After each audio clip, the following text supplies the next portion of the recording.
Okay, magandang umaga po sa ating lahat. Welcome po sa agenda, ang ating pong forum sa Club Filipina. Ito po si Terry Don. Mapalad po tayo ngayong umagang ito dahil meron po tayong dalawang mga ginagalang at talagang kapitapitagan na mga panauhin ngayong araw pong ito para talakayin ang samot-saring mga issue, no? So, kasama ho natin ngayon una para talakayin ng paksa ng tubig. Dahil talaga naman pong ramdam ng ating mga kababayan yung pong epekto ng kakulangan ng tubig ngayon. Kasama po natin si kasamang RJ Havellana ng UFCC at kasama naman po natin para talakayin ang iba't ibang mga paksa na meron po talagang impact, no, sa atin pong mga ordinaryong manggagawa. Wala pong iba kundi si Calyodi de Guzman mula po sa Bukluran ng Manggagawang Pilipino.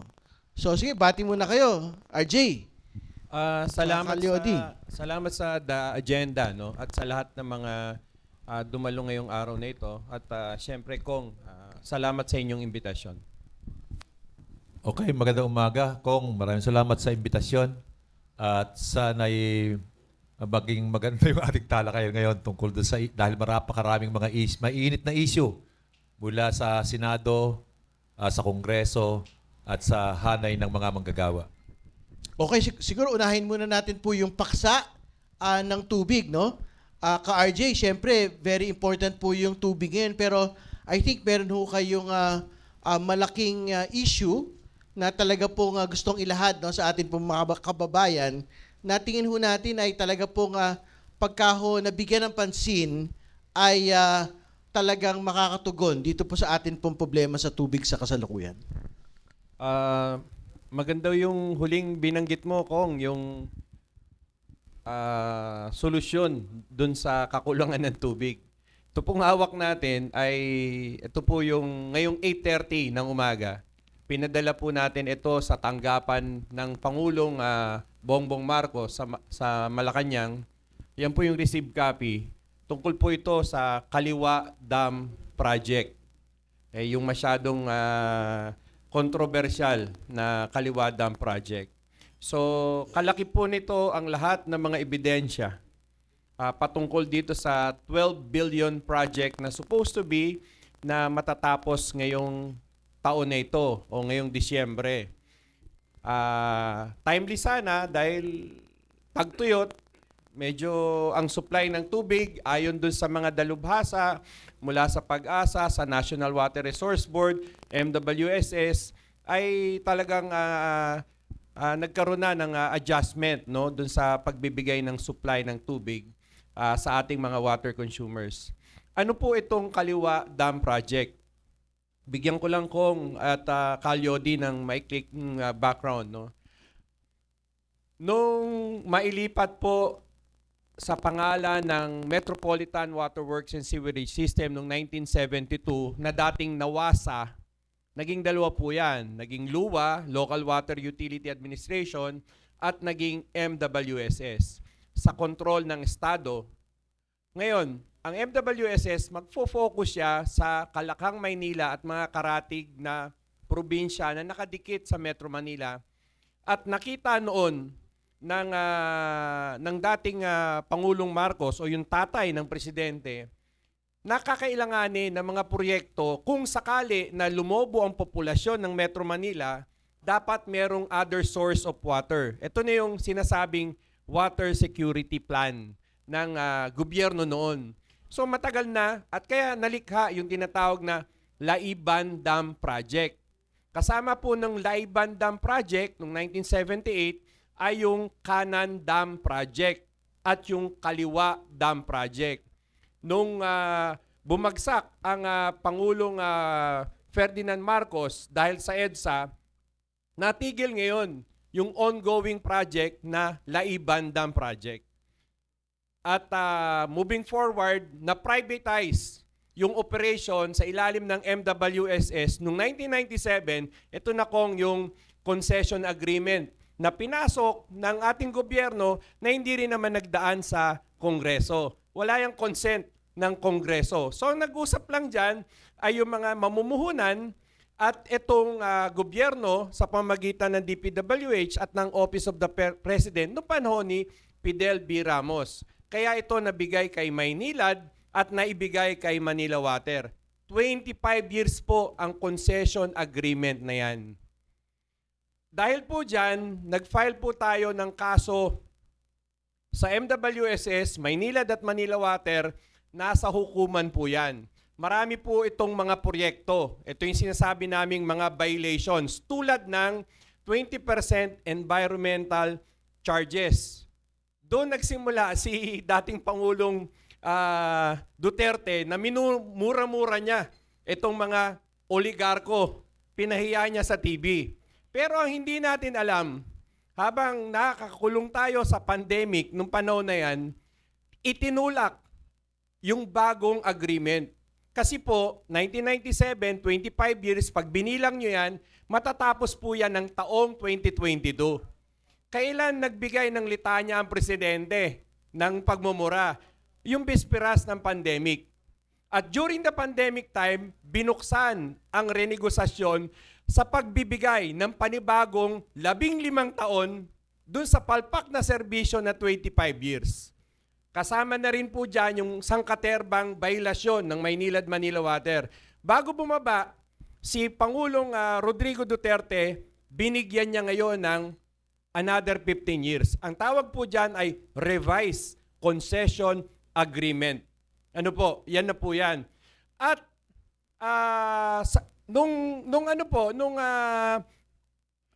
bago po naging presidente si Pangulong Duterte, si Pangulong Pinoy, dahil masyadong mainit yung usapin ng tubig, binago nila yung template o pangalan ng program sa Laiban Dam Project. Ginawa po nilang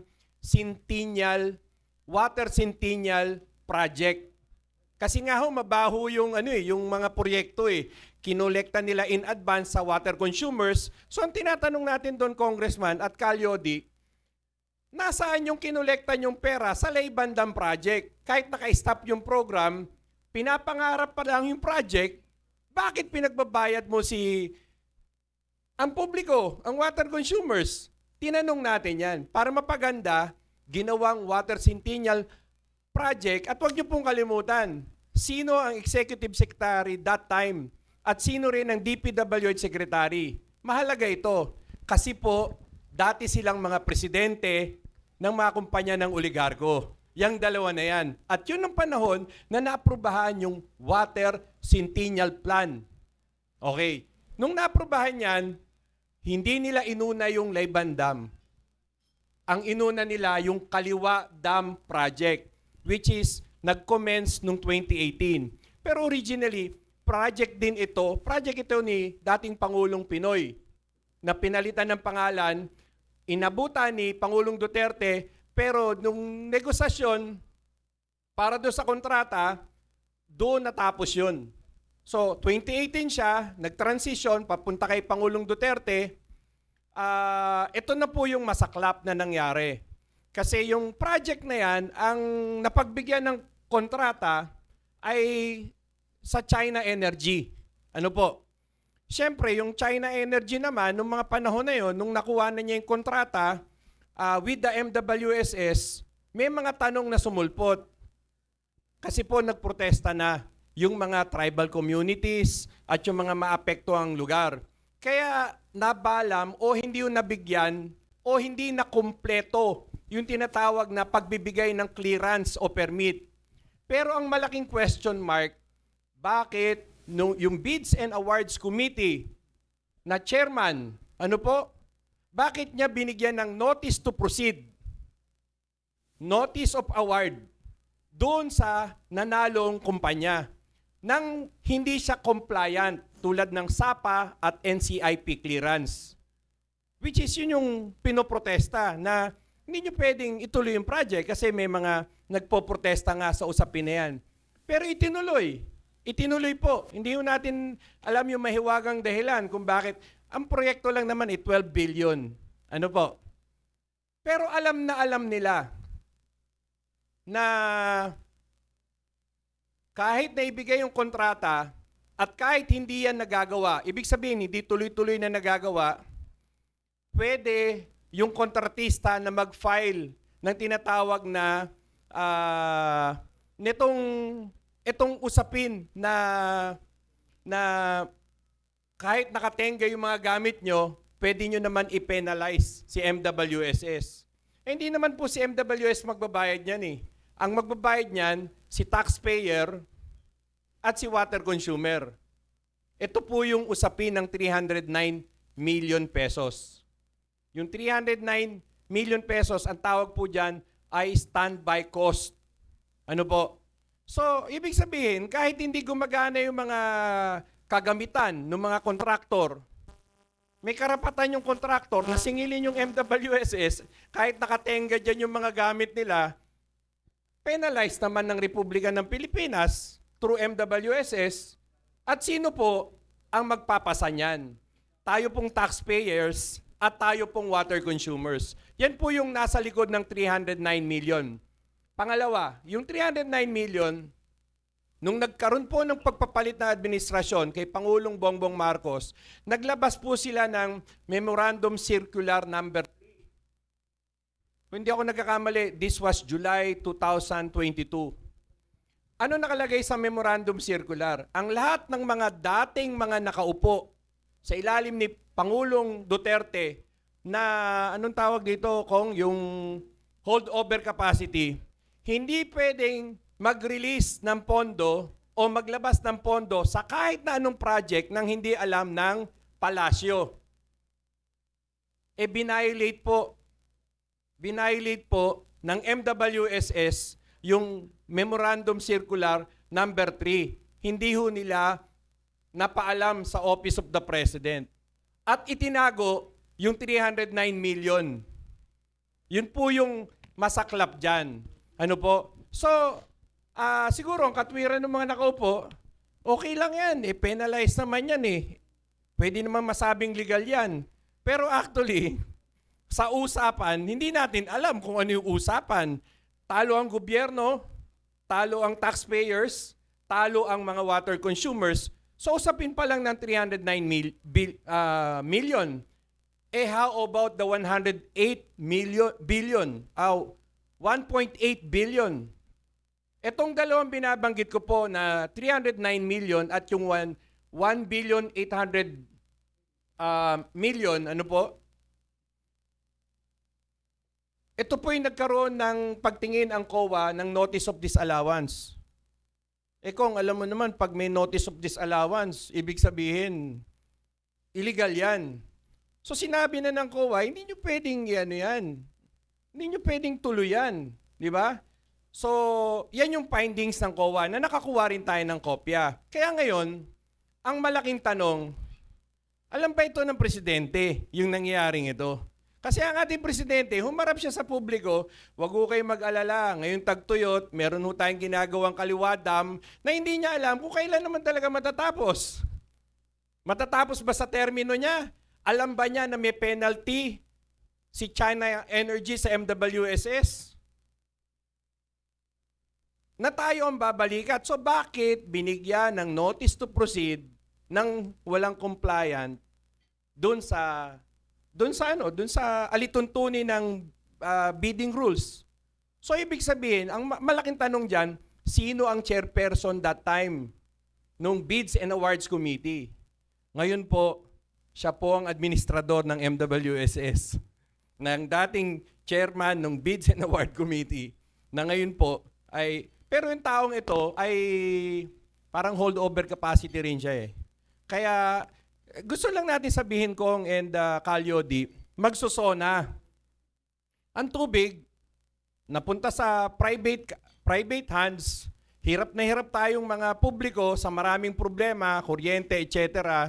Dito sa tubig, ang presyo ay, ang tubig ay buhay, subalit ang presyo ay nakamamatay, dahil kontrolado nga nung ilang mga tao. At may mga tao pa sa loob ng gobyerno na hindi natin alam kung serbisyo ba talaga ang kanilang pangunahing intensyon. Kaya ni-raise po natin itong questions na ito sa Office of the President at ngayong umaga nga po, dito po sa programang The Agenda, first time nyo po, ito po yung buong narrative, yung buong ebidensya patungkol po dun sa 1.8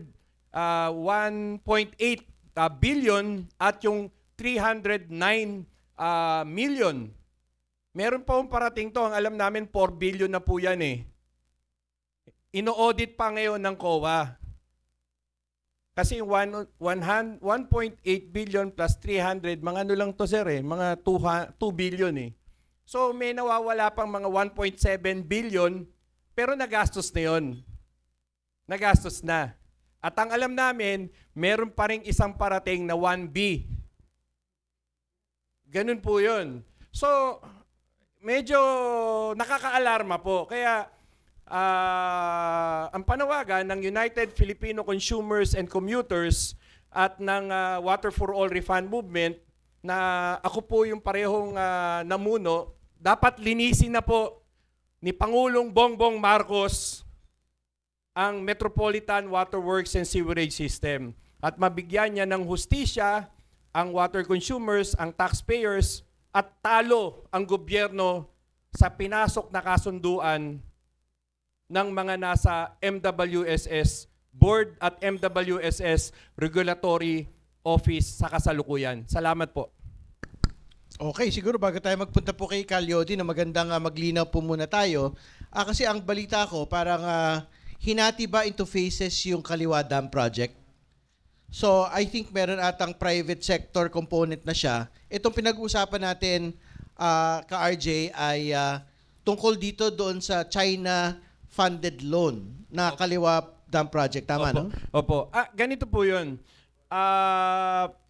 85% nasa ilalim po ng Exim Bank. No? Ito yung sa Chinese side.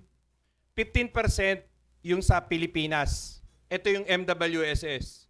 Ito yung tinuro ng DOF na kayo ang mga siwa dyan. Kasi tubig yan eh. Ano po? So, kung susumahin natin ang 12 billion pesos, kung 15% yan, siguro roughly ang sa gobyerno mga 2 billion? No, mga 2 billion? More or less 2 billion. Na-consume na ho yung 2 billion. Tapos yung target date na December 2024, imposible na matapos ng December 2024 yung project. So, ipapahiya ba nila si Pangulong Bongbong Marcos sa panahon ngayong krisis ng kulang ng tubig, tag-init, sinasabi ng presidente na meron tayong mga proyekto. Baka hindi alam ng presidente. Ano po? Baka hindi alam. Kaya minabuti na ng United Filipino Consumers and Commuters na maging agenda ito, urgent na agenda ng presidente. Kasi Metro Manila at mga karating probinsya, yan po. No? Tapos yung 15% na sinasabi ko, yun na nga, na-consume na yan eh. So ang tanong, wala namang income ang MWSS. Saan siya kukuha ng pambayad? Kung na-penalize siya nung kanyang kontratista, saan siya kukuha? Water consumers at sa taxpayers. Bakit tinulak ni MWSS yung project nang hindi naman compliant doon sa mga permit? Delayed pa yung submittal ng permit after 8 years. So anong sinasabi nila ngayon? Baka po matapos sa taong 2027 or 2028. So yun yung sinasabi po natin, yung private counterpart na 85%, 15% sa MWSS. So yan po yung sitwasyon ngayon. At malaking issue po itong standby cost. Doon sa bago sa pandinig natin, pwedeng hindi alam ng publiko na maaari nag-uusap yung mga kontratista at yung mga nakaupo sa gobyerno. Boss, okay na yan, may standby cost naman yan eh. Yung mga truck mo dyan, yung mga anong tawag ito, tunnel boring mo na yan, no? Na naka-imbak dyan na hindi gumagana. Kahit araw-araw yan na nandyan, kumikita pa rin yan kasi merong standby cost. So, bakit inalaw ito ng pamunuan ng MWSS? Ang tawag natin dito, lutong tubig ho ito. Sorry ko nga, kung ito, pamilyar tayo. Kung ang Kongreso, Kalyodi, sikat na sikat sa pangalang pork barrel, ano po? Sa tubig, standby cost. Okay? Para lang medyo ano ho tayo. Ano po? Maintindihan natin yung ano, no? So, ibig sabihin, kung 12 billion ito, dahil may penalty ito, hindi yan 12 billion. May plus yan, kasi may penalty. Nakuha niyo po yung ano, bukod doon sa interest ng mismong 12 billion cost ng project plus the penalty, tumataas yung bumabagsak ang pera natin eh. Alam mo naman yan Kong, 'di ba sa infra, pag gumalaw ang dolyar, yung utang ng bansa lumulobo. So nagsasuffer diyan yung taxpayers through this mga kinokolekta sa atin at para pambayad dyan sa mga utang na panlabas na yan. Ganyan po medyo ka-delicate itong usapin na ito na dapat managot ang mga nakaupo sa MWSS. Bakit nila ito ginawa sa atin? Nilunod nila tayo dito sa skandalong Kaliwa Dam Project na ito. Salamat po. Okay. Sige po. Ngayon po, dumako naman po tayo kay Calyodi de Guzman, no? Para pag-usapan po yung kanyang pong kuro-kuro, particular yung pagtingin po ng labor sector dito po sa mga galawan sa politika. Lalo't higit ay papasok na ho tayo 1 year to the elections. O, Calyodi. Ay, maraming salamat. Magandang umaga ulit sa inyo lahat. Sa ngayon, tampok na usapan ngayon sa sektor ng paggawa yung nangyaring balasahan sa Senado na si President Mig Zubiri ay biglang nag-resign at pinalitan ni Chis Escudero. Sa usaping yan, hindi lamang yung mga senador ang nagulat, kundi pati kaming mga manggagawa ay nag-alala dahil alam naman ninyo na nakasalang yung aming kahilingan na magkaroon ng legislated wage increase na 150 pesos na nationwide, at yan ay sinuportahan ni Mig Zubiri at ng kanyang mga grupo at mismo din ng Kongreso. Nag-aalala kami, ano ang mangyayari ngayon doon sa 150 pesos na sinusuportahan ng Senado ngayong napaltan. At nakakapag-alala dahil ang balita ay may kinalaman ang Malacanang sa nangyaring balasahan. At alam naman natin lahat na ang Malacanang ay hindi suportado yung tindig ng mga manggagawa at ng Senado na gawing legislated ang pagkataas ng sahod ngayon. Ang gusto ng Pangulo at ng Department of Labor ay regional wage board pa rin. Provincial rate pa rin ang ibigay sa mga manggagawa sa probinsya na mas malayo sa sahod na tinatanggap ng taga Metro Manila. Malayo yon doon sa 150 na pantay-pantay mula sa Metro Manila, mga probinsya hanggang doon sa Mindanao. Kaya yun yung aming ipinagpapaalala, lalo pat walang tigil yung pagtaas ng presyo ng bilihin, yung inflation pataas ng pataas dahil wala ka nang mabibili na 49, 48 na presyo ng bigas ngayon na matino. Talagang nandun na sa 60, 54 ang pinakamababa. Sa ganyang kalagayan, nag-aalala kami na baka yung sinimulaan na pag-uusap at pagkakasundo ng labor at ng Senado ay mawalang saysay. Yun po yung isang unang problema na gusto namin ipaabot na nag-aalala, no? Nag-aalala kami na yung medyo maganda ng tinatakbo ng usapan sa dagdag na sahod ay mawala pa. Sana hindi. At sana naman ay panghawakan ni bagong Senate President Chis Escudero yung posisyon ng Senado na magkaroon ng isang legislated nationwide wage increase. Pangalawang pinagpaalala ng mga manggagawa doon sa pagpapalit ng Senado ay yung tsa-tsa. dahil isa rin daw siyan sa tampok na dahilan kung bakit pinaltan. Dahil yung Senado ay ayaw doon sa PI. At yun ay sinusuportahan ng mga manggagawa. Nakikiisa ang mga manggagawa doon sa posisyon na yun na dapat tipigilan ang tsa-tsa dahil apektado ang kabuhayan ng mga manggagawa once na mailusot ang tsa-tsa. Dalawa kasi ang target. Ang target ng tsa-tsa, papasukin ang dayuhang negosyo para daw umunlad ang ating bansa. Pero sa bahagi ng mga manggagawa, baybayin natin ang kasaysayan ng Pilipinas. Ang kasaysayan natin ay kasaysayan ng pagsandig sa dayuhan. 375 years tayong Kastila, 45 years tayo sa Amerikano, 3 years tayo sa Hapon, 6 na taon tayo sa China, at lahat ng ating presidente o administrasyon mula noon hanggang sa ngayon, wala nang ginawa yan kundi magpapasok ng dayuhang negosyante. Pero ito ang kinalabasan natin. Baon sa utang at pahirap ng pahirap ang buhay ng mga masang Pilipino. Pero yun pa rin ang gustong gawin ng ating gobyerno na itulak ang tsa-tsa at papasukin pa rin ang papasukin ang mga dayuhang negosyo. Gayong sa halos mahigit 400 taon ay pinaghirap ang Pilipinas. Kaya tatamaan ang mga manggagawa sa ganyang patakaran kapag nailusot yung tsa-tsa.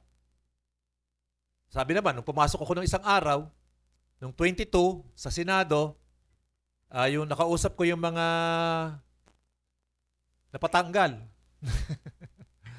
Malungkot sila, pero sabi naman nila, sana nga, si Chis naman, dating, hindi, hanggang sa ngayon, wala pa naman siya sinasabing iba anti-tsa-tsa. Pero baka yung malakas na pressure at siyang dahilan ng pagkakaroon ng palit ay hindi niya malabanan. Sana tindigan pa rin ni Chis Escudero yung tindig ng Senado na hindi sila papayag doon sa ganitong klase ng tsa-tsa. Ang pangalawang target ng tsa-tsa ay yung pagbabago ng politika, hindi lang sa economic. Kami naniniwalang mga manggagawa na kapag nabuksan na, halimbawa na-approve ng Senado at na-ratify sa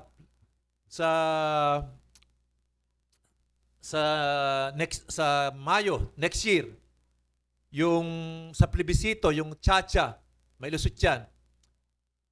Sa panahong may lusot yan na pa-aproba ng mga mamayan na pagbabago ng konstitusyon na ang nakalagay lamang, hindi man nila daw babaguhin Hindi nila babaguhin na bawal ang political dynasty, bawal ang term extension, bawal ang nuclear missile dito sa Pilipinas, bawal ang 100%,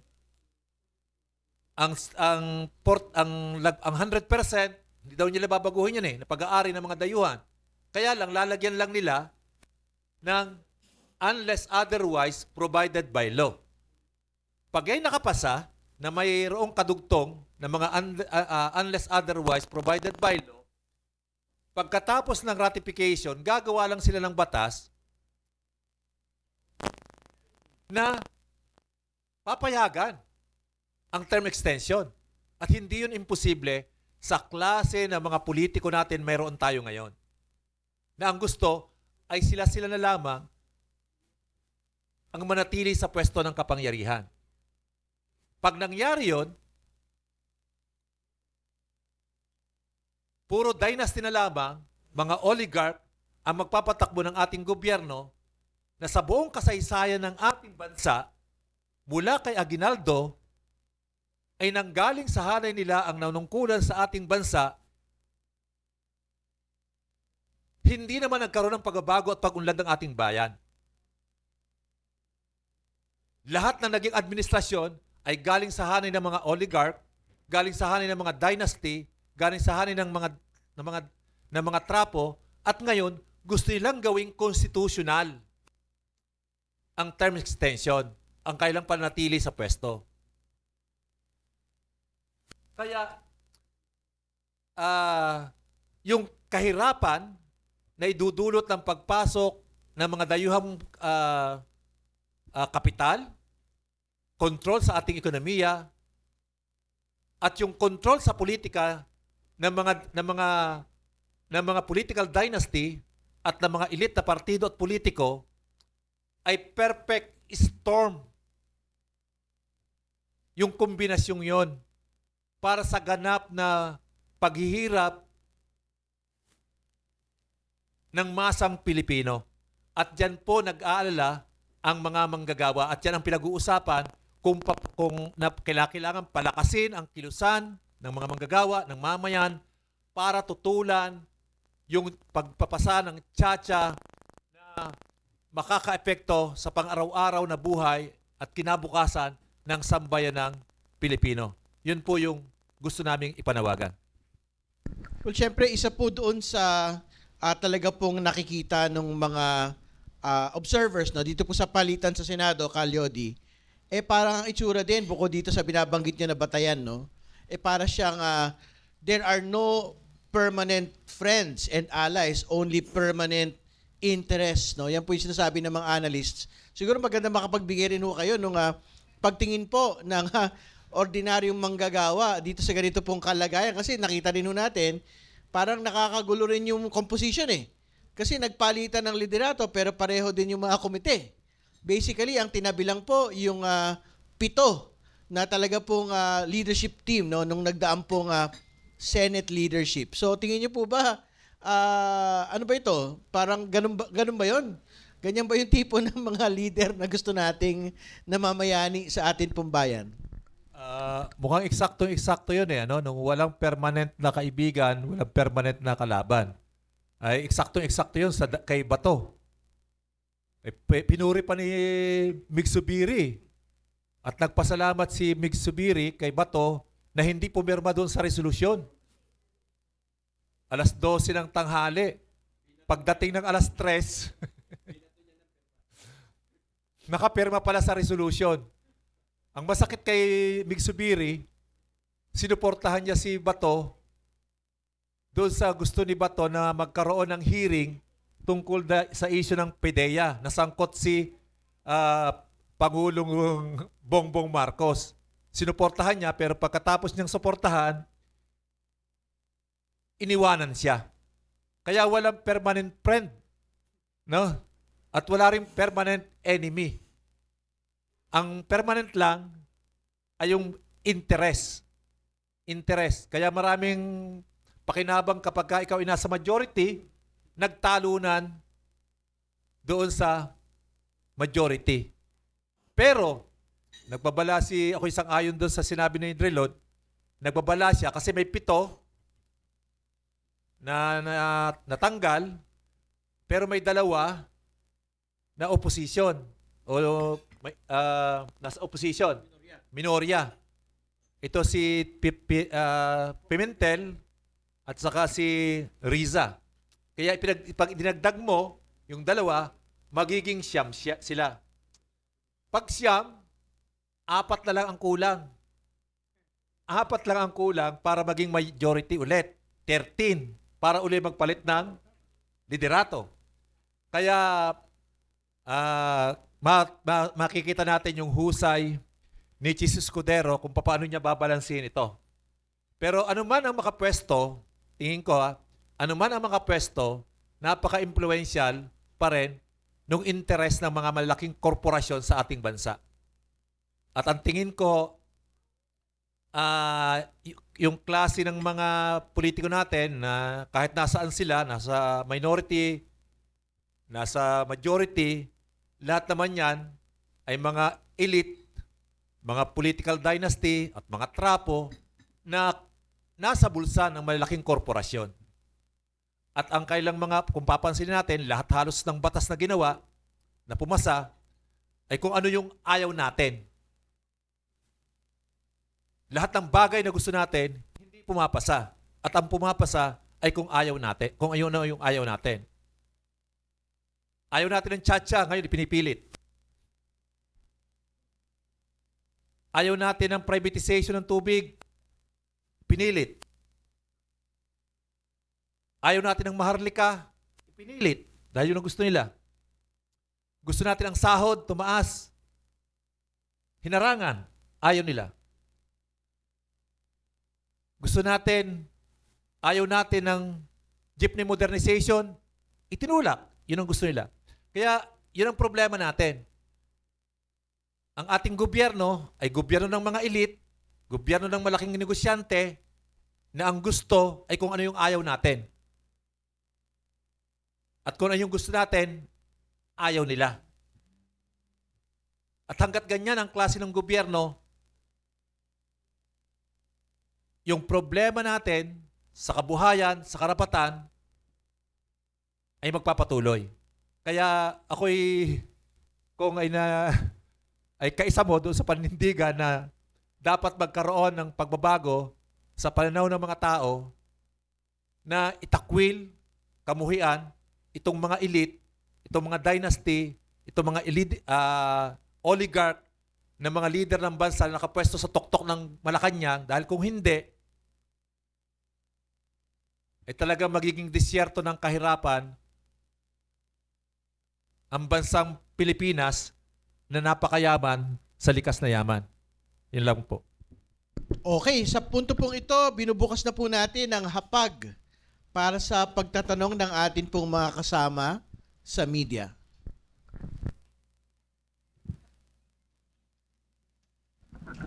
Good morning po sa mga bida para sa sambayan ng Pilipino na concern po kayo sa amin lahat bilang tagapagtaguyod nitong fight for justice o laban para sa katarungan, wakasan ng standby cost, protektahan ang kapakanan ng masang Pilipino. At ito ay pinamumunan po ni kasamang RJ, Ruru Habiliana Jr. at ng buting congressman, dating UCP, PCUP chairman, Attorney Terry Tiridon at saka sana nanalo po kayong Vice President, si Calyude. President pala. Sorry. Ito yung nagtatanggol talaga dapat pero hindi naman pinala. Pero malay mo next, Pangulo po pala. Sorry. At saka mahalaga pong pakay natin ang paksa kasi 4 na elemento. Kung wala ito, patay na tayo lahat. Ito yung 4 na elemento, lupa, hangin, tubig, saka apoy. 4. So dito muna tayo sa tubig kasi kung walang tubig, tigok din tayo. Napakahalaga po kasi ang tubig po para sa akin, kahit isang drop lang pwede kang mabuhay. No? So ito yung ipinaglalaban ng grupong UFCC sa pamamagitan po ni kasamang RG Habiliana na talagang nagmamalasakit. Dito pong nitong 2 days ago, mayroon pong humingi sa akin ng tulong bilang mamayag, emergency. Pumunta ako sa MWS sa tapat ng SM Fairview. Kasi ang problema po, sabi sa akin, yung kanyang bill, 4,000. Tapos wala pa pong isang buwan, naging 29,000. No? So, napaka-importante po. Ngayon, siyempre po, hindi naman ako kasi nag-play safe din tayo sa kailang yung Data Privacy Act. Wala namang lumabas na official doon sa maliban sa security guard. So, yeah. So, yun. Biro niyo po, 4,000? Yung itong parang matatawa ko dyan, sorry po sa word, parang sindikato. Kasi pwede mo 4,000? Tapos naging 29,000? Paano natin maresolbahan po yan? Tapos, ang sabi doon, kahit pinapunta ko na yung kaibigan ko, na dapat bayaran mo yan, sir, kasi kung hindi na kayo magkakaroon hanggang sa pamilya mo. O di yan, sige. Ka-RJ, tulungan mo yan. Kasi public service yan. Pwede nyo pong patawagin sa akin. Pero ito po yung masasabi ko tungkol dyan. No? Ang dapat niyang gawin, una, kunan niya yung kanyang water bill ng litrato, Xerox niya yan, tapos gumawa siyang sulat, i-address niya agad kay Patrick T, which is the chief regulator ng MWSS. Patrick T po. Ang gagawin po ni Patrick T dyan, ay papatawag niya kung yan ba'y Maynilad. In-assume ko Maynilad yan Maynilad kasi po. binanggit nyo Opo. SM. Mukhang wala hong MWSS sa SM Fairview. Ang MWSS nandito sa likod ng UP, Katipunan. Baka Maynilad yung Maynilad pinuntahan po. niya. Opo, Maynilad. Okay. Kailangan makarating sa kanila yan. Ano po? Kasi para namang imposible. Wala namang swimming pool siguro yung tao. Ano po? Wala po. Okay. Kaya, ganun po gawin niya. Papatawag na investigasyon yan, pati yung metro ng tubig, kukunan yan, tapos magkakaroon ng mga testing yan. Papatigil na muna yung pagbabayad ng tubig. Ang magsasabi niyan, yung regulatory office. Ganyan Opo. po ang process niyan. Pero kung magawa nyo ngayon yung sulat, kahit mamayang hapon, pwede nating ganun po kabilis. Opo. Opo. Thank you po. Thank you po. Okay, Salamat po, sir. Okay, next question po. Mabuhay. Good morning po para kay Sir Rodolfo Habillana. Sir, na-mention niyo po yung kumpanya na binigyan ng concessionaires po. Yung kumpanya, ano pong pangalan ng kumpanya na Ayan yung binabanggit Chinese ninyo? contractor ata, Yes, ka sir. RJ. No? Yes, sir. Pakibanggit na Yun lang po kasi na- ano naman sila.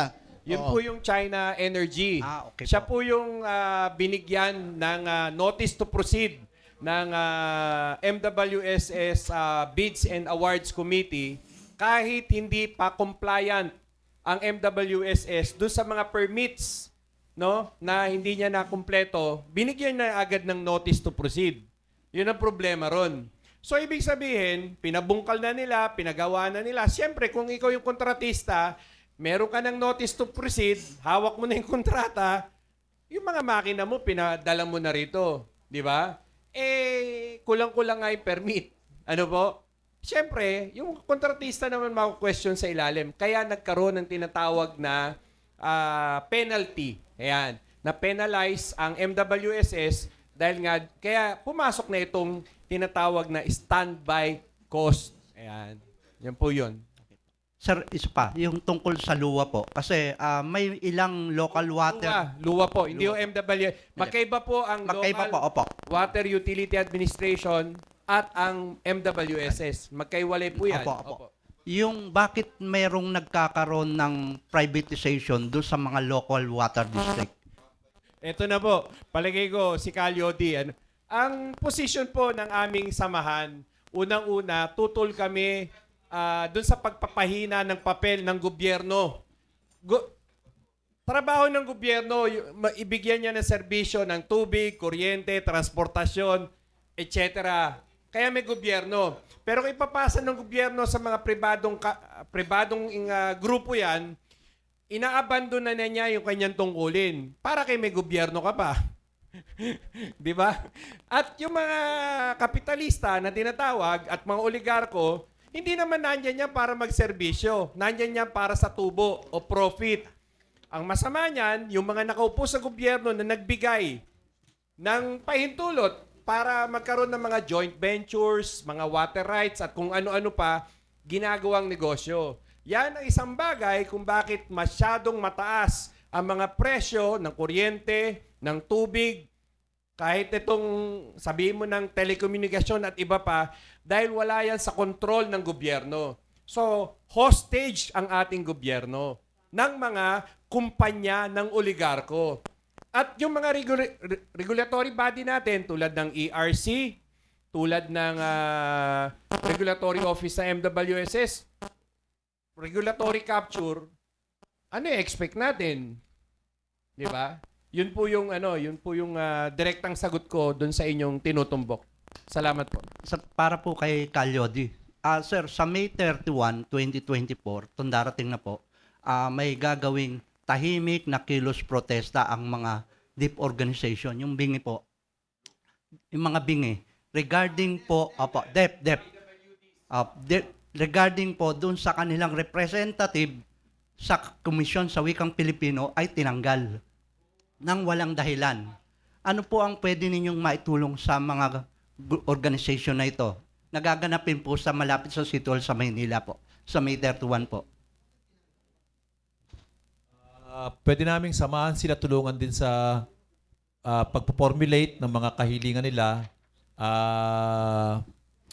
Kasi itong mga ito, yung mga higit na nangangailangan ng kalinga at pagkilala, no, ay napapabayaan ng ating pamahalaan. Kaya yan, pwede tayo mag-communicate at pag-usapan natin paano kami makakatulong sa kanila doon sa kanilang gagawing pagkilos at hindi lang doon sa pagpoprotesta kung paano natin may babalik yung ganong karapatan na dati na nilang tinatamasa. Thank you po. Okay, next question po. Para pala tayo ding dito, no? Bukod sa politika, public service din po ang ating agenda. Hindi naman sinabi ni Ricky sa atin na talaga po tutulungan natin. Baka susunod isumbong mo kay RJ na ito. Good morning po, Jed po from UNTV. Para po kay Calio, nabanggit niyo po kanina yung sa wage hike. Kaugnay po doon sa wage hike consultation, kasama po ba yung inyong grupo doon sa mga ginagawang konsultasyon? At kung opo, ano po yung latest doon po sa mga napag-uusapan kaugnay dito? Kasama kami doon at ang aming kinatawan doon ay si Attorney Luke Espiritu at ang debate ngayon ay doon sa pagitan ng ang gusto ng Kongreso ay may mga nagtutulak na mula sa Department of Labor na Regional Wage Board ang kailang patupad dahil yan daw ang nasa batas at hindi pa daw nababago yung batas kaya doon sila aakto batay doon sa panuntunan ng wage board. Kaya tutulak daw nila yung mga wage board na mag-usap na para magkaroon ng increase. At ang mga samahan naman ng mga manggagawa, kasama yung Committee on Labor ng Kongreso, ay nagtutulak para doon sa isang legislated wage increase. Kaya nandun yung debate. At kaya nga sabi ko kanina, ako'y nag-aalala doon sa nangyaring galawan sa Senado dahil baka hindi lang yan sa issue ng PI at ng doon sa PDEA issue, baka ipapackage na din dyan yung pagpigil sa ginagawa ng Senado na itulak ang isang legislated wage increase. Nandiyan, yan ang ngayon ang dilemma, ang labanan ngayon. Ang katiyakan ay magkakaroon ng wage increase pero ang problema yung pamamaraan dahil magkaiba ang pamamaraan gusto ng Malacanang at saka ng mga manggagawa. Gusto namin ay isang pambansang pagtaas ng sahod at yung gobyerno naman Malacanang at Department of Labor o yung executive ang gusto ay Regional Wage Board. Nandun yung laban na ngayon. Yan. Kaya tuloy pa at patuloy na magigiit ang mga manggagawa para doon sa isang legislated wage increase. Bali po, sir, follow-up lang po. Ano po yung inaasahang susunod na mga hakbang para nga po maitulak pa po yung mga kagustuhan ng mga manggagawan dun sa legislated wage hike? Sa ngayon, nandun kami sa lobbying sa Senado. Pagka nakaramdam kami na kinakailangan talagang magkaroon ulit ng panibagong pressure, isa uling pagkilos ang gagawin ng iba't ibang grupo ng mga manggagawa para ipakita yung sa mga senador, sa mga congressman, yung needs talaga ng mga manggagawa dahil napakalayo na talaga. Napakalayo na nung halaga ng sweldong tinatanggap ng mga manggagawa sa pang-araw-araw na presyo ng bilihin na kailan binibili. Kaya asahan na magkakaroon po ulit ng isang malaking pagkilos ang mga manggagawa sa mga susunod na mga araw. Salamat po.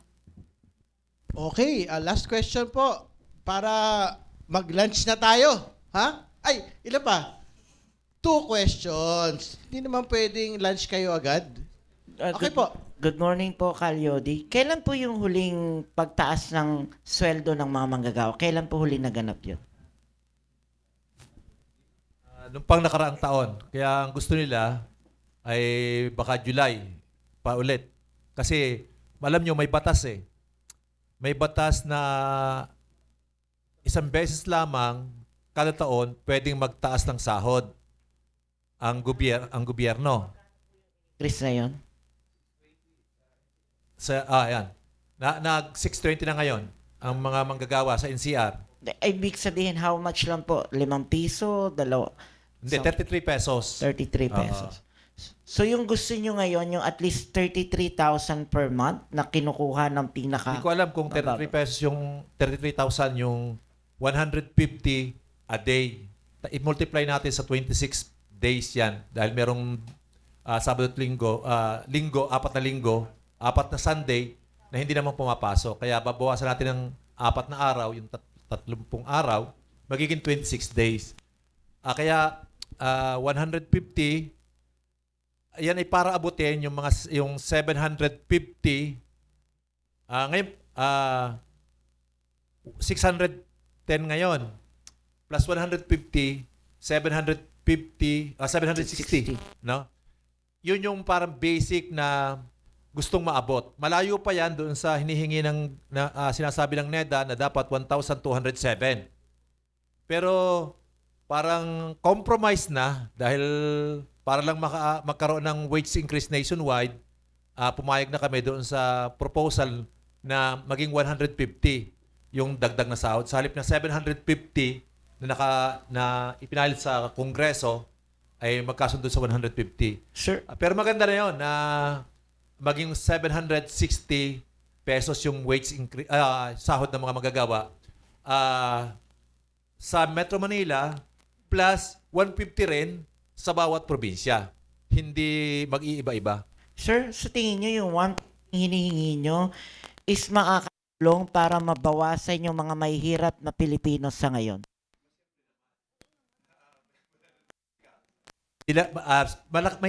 Sabi ko nga, malaking tulong yon, ano? Malaking tulong. Pero mas sapat na tulong sana kung inaabot yung 1,207 para yung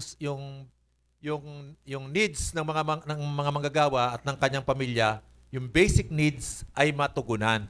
Yun sana. Pero at least kung magkaroon ng 760, madagdagan ng 150, tapos ang pamamaraan ay nationwide, ay politically may maganda kaming tagumpay dyan kasi masisimulan ulit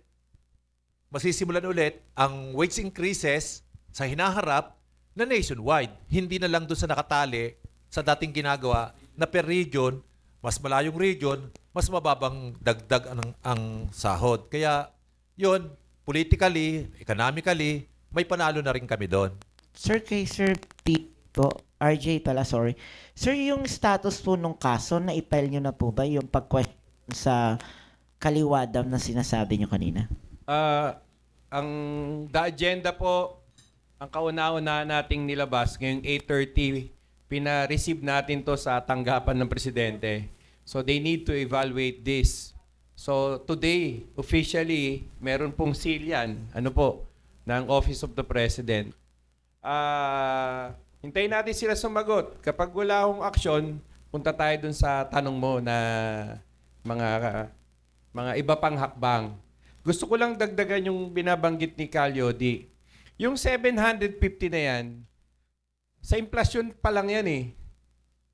At yung presyo na itinaas ng kuryente, ng tubig, yung 150 na yun, kulang na kulang yun. Kaya yung nakabubuhay na sahod na 1,207, yun po yung maayos na, hindi naman nakabubuhay lang. Hindi ka naman yayaman sa 1,200 per day. Hindi. Kasi punta kang grocery, 1,200 mo, hindi malaking basket dala mo niyan. Baka isang kapirasong supot lang yun.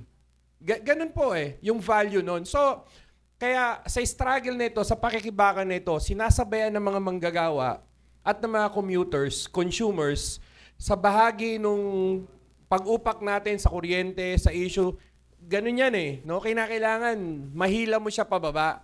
Kung 750 lang, malaking tulong yun. Ano po? Ganun sana. At hindi na dapat yan hinihingi ng mga manggagawa. Dapat yan ay kusang binibigay ng ating gobyerno. Hindi kinakailangan mag-rally pa ang mga manggagawa o magprotesta o magwelga. Yan ay trabaho at tungkulin ng isang matinong estado. Kahit sa tubig, hindi niya dapat ginagawang komersyo. Kahit kuryente, hindi. Yan ang nagpapahirap sa manggagawang Pilipino. Paano yung mga walang trabaho? Yung walang hanap buhay. Ang laking bahagi rin ng populasyon nun Pinag-uusapan lang natin yung may mga sahurang manggagawa. Paano yung mga walang sahod? Walang trabaho Paano sila mabubuhay? Thank you, sir. Salamat po. Okay, last question. Ha? Tama.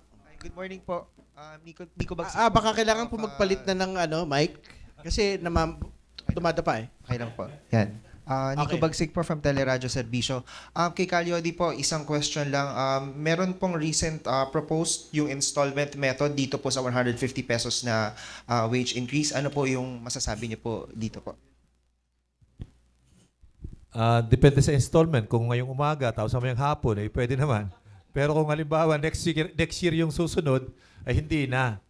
Dapat ay, pwede naman pag-usapan yung installment, pero dapat ay yung months lang yung diferensya. Pero kung ngayong taon ay yung 50, next year ay yung 50, susunod na taon ay yung 50, tsak hindi papayag yung mga manggagawa doon sa ganong sistema. Kaya ang pinakamaganda ay isang bagsak kasi napakalayo naman talaga nung 150 doon sa talagang dapat ibigay sa ating mga manggagawa sa taas ng inflation ngayon. At isa pa, gusto ko rin lang nagdagdagan para siguro sa kaalaman ng lahat ng media na yung problem na talagang larawan ng pagiging makakapitalista ng ating gobyerno, yung nakita nyo yung once a year lang na dagdag na sahod, hindi pwedeng dalawa. Tapos, yung pagtaas ng presyo, walang ganong regulasyon. Anytime, linggo-linggo ay pwedeng itaas. Walang uunlad ng mga manggagawa doon. Na ikaw ay nakatali na isang beses lang tataas ang sahod mo, pero yung presyo ng bilihin mo ay hindi nakatali. Deregulated. Kaya anytime, pwedeng tumaas.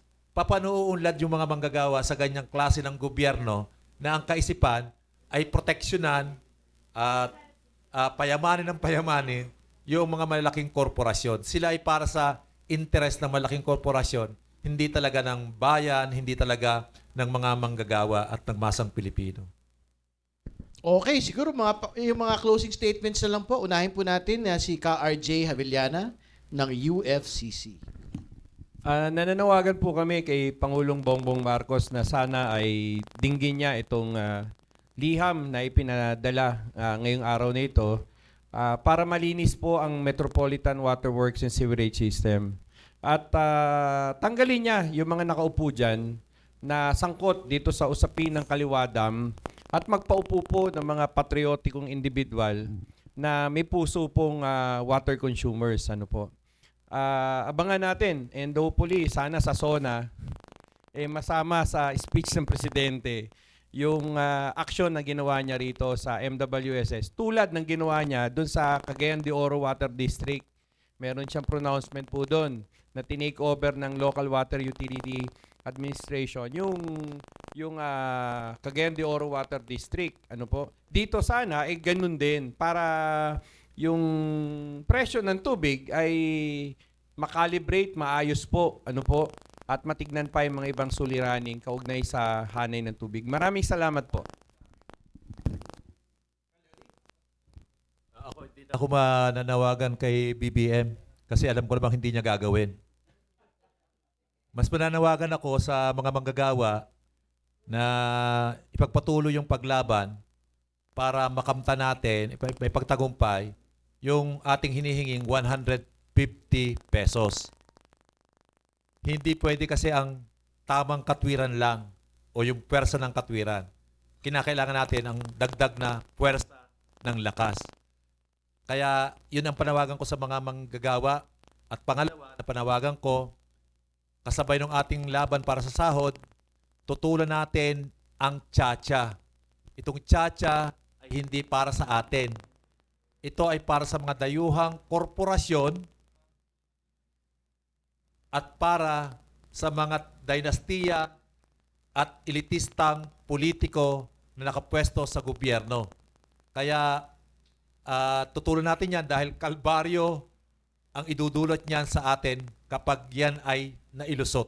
Tulad ng ginawa natin sa mga unang pagkatangka mula kay Ramos, kay Gloria, kay Erap, kay Duterte, biguin natin ang tsa-tsa ni BBM. Okay, so yun po muna ang The Agenda sa araw po na ito. Maraming salamat, Ka Calyodi. Maraming salamat, Ka RJ. Ito po si Terry Don. Mabuhay po kayo. Maraming salamat po.